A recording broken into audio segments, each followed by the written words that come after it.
Okay. Harvest time. The Lord was talking about harvest time. And the Lord uses the times of the years to explain to us about the last days, about the times of the last days, and about the times that we're in concerning the last days, because of we know that certain times like fall happens toward the end of the year. And so Christ is using terms that we can understand, like he taught in parables throughout a lot of the Bible. And here he was talking about harvest time, meaning a harvest of souls, not a harvest of natural food, but a harvest of things that we have worked for. Just like you would work in a garden, at the end of the year you harvest your crop from your garden and you reap the reward of your work. So, and this is literally what Christ was talking to us about when he mentioned it here in St. John chapter 4 verse 34 starting out. I'm going to read.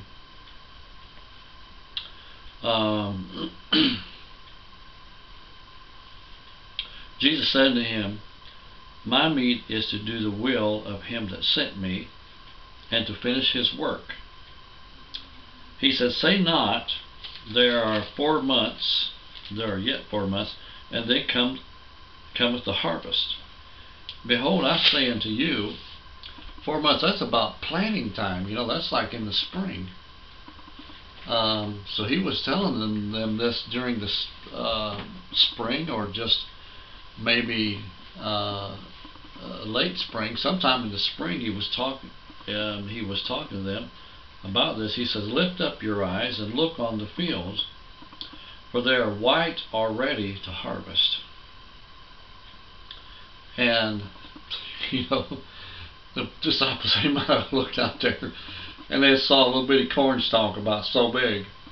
And they're thinking, how can we harvest from that? Well, if you're thinking in the natural, you're not going to catch it. And verse 36 says, "And he that reapeth receiveth wages, and gathereth fruit unto life eternal." So he's talking about the harvest of souls and eternal life and things that we have beyond the natural. Okay.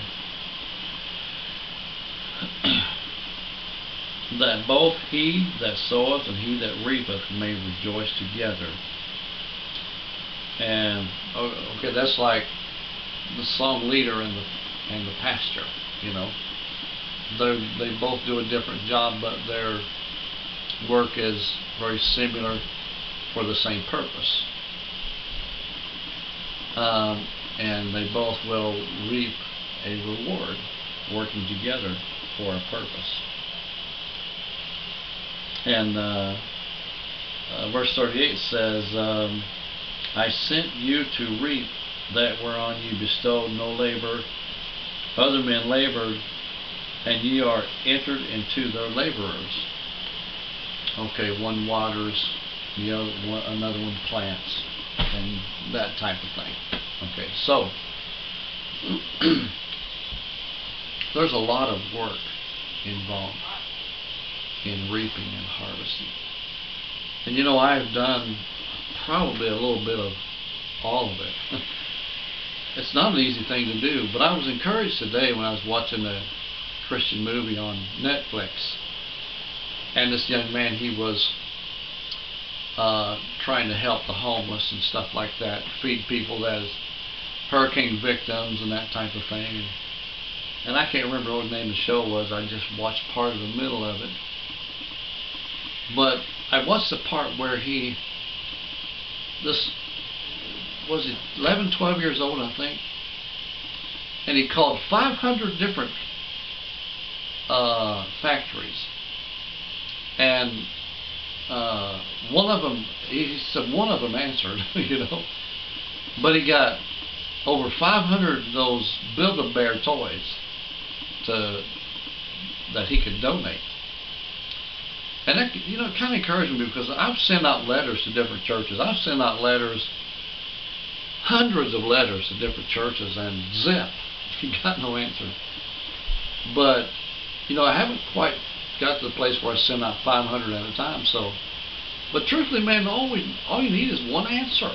You know, be encouraged. I remember my son-in-law. He was working for us at one time, and he was selling things over the phone, and I had to keep encouraging, because people can get so rude on the phone, and probably for a good reason. You know, you're interrupting their dinner, you're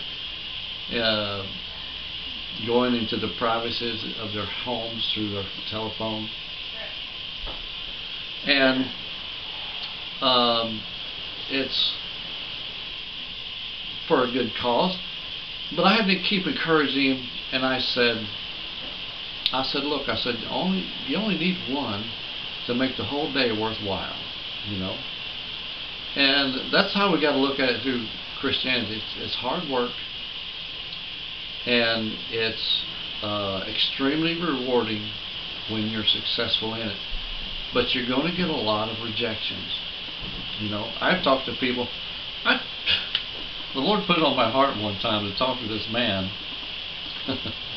And it's kind of funny now that I would think about it, but it wasn't funny then, and it's not really funny overall, because the poor man looked like death, you know, and I was trying to give him a tract, something to talk about, and he knew I was a Christian. He didn't want nothing to do with me, you know. So here I was, chasing him around the parking of his truck, you know, parking lot, chasing him around, trying to give him this tract. And that was the funny part, me chasing him around. But the poor fellow, he just, you know, I could tell, I could look at him and tell, you know what, I think he might have been a little bit scared too, because he knew that, or he had to know there's something wrong with his health. And I don't want to see anybody die and go to hell, you know. There's a lot of people that I have talked to over the years, had to be associated with, and folks that I have come in contact with, family. I've talked to family that tried to get them saved, and they 6 months later they passed away. You know,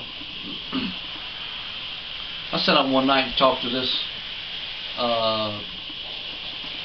friend of mine. He was actually my sister's brother-in-law, and I talked to him for 3 hours, a good 3 hours.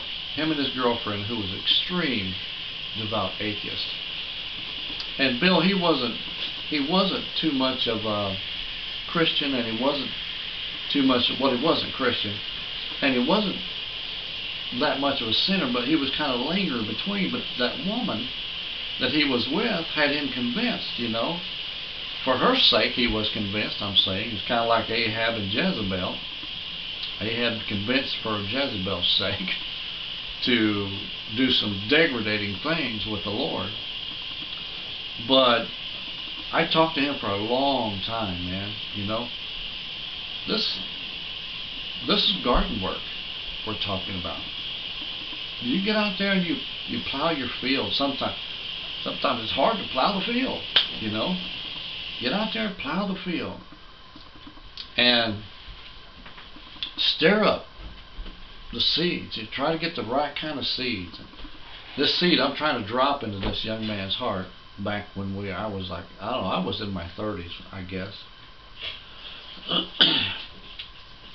And so we got separated, and time went on, and we didn't see each other for 20-something years after that. So, and his brother passed away, died, had a stroke, and his brother saw some miraculous things, and I'll try to get that put on YouTube one of these days. I'll talk about it, since I can't get my sister to, because she actually saw some really neat things herself.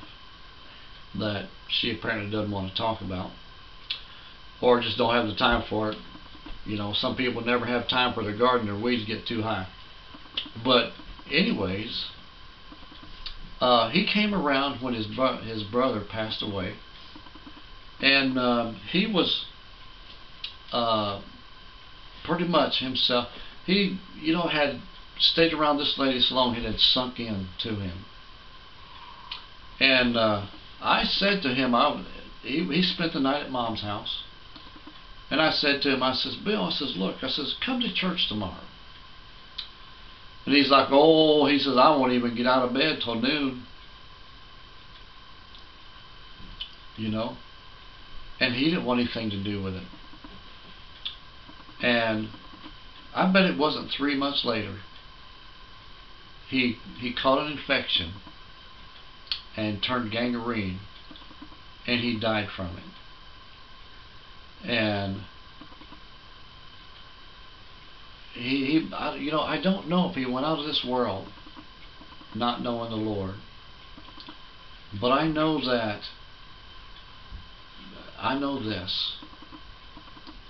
that he had a good chance. And him and people like him ignore the Lord down through the years. You know, sometimes, you know, that's what I'm saying, sometimes our job is not easy as a caretaker of this garden, but we are going to have some successes. But you got to know this, you're not going to have all successes. It's not an easy thing to do. Like Jesus said, the fields are white unto harvest. And the work is now. You know, you don't have to be big. You don't have to spread out. Just work where you are. Every chance that you get, say something to somebody about Jesus. And do a little watering. You know, do a little bit of weeding. Knock down some weeds. One last story, and I'll let you go.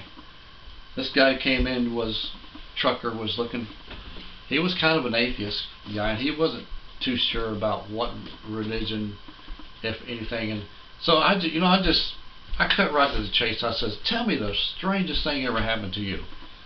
And he said, now this is an atheist telling me this, okay? And didn't really believe in God, didn't really know what to believe or how to believe. And he says, well, he says, now that you think of it, he said, now that you asked me anyway, he said, I was working on a building one time, and he said, I was walking backwards from the roof. He said, I tripped over something. He says, I fell off the roof where I was working on this building. He said, but instead of falling down there where the rubble was that had been kicking off the roof and could have killed himself, he said, instead of landing down there, he said, I landed someplace else real far away. This is a non-believer telling me this, you know. And I said, well, I said, don't you know, I said, that's a personality trait of God, to transport his people that he's going to use, people that is in danger. It talks about God doing this in the Bible. It's a thing that God does. The prophet Elijah was one of them that it talked about. But anyways, it's something that God does, you know. And it wasn't strange, and it wasn't an alien. And God does stuff like this for us all the time. If you think about it, there is probably 90% of the people that's ever going to watch this will be able to relate to that story about strange things happening to them. A lot of strange things that happen to me. I could sit here and tell you stories for an hour, but I'm not going to do that. I'm going to cut this off. It's getting long. God bless. Another great subject tomorrow right here, Cross in the Middle Ministry. God bless.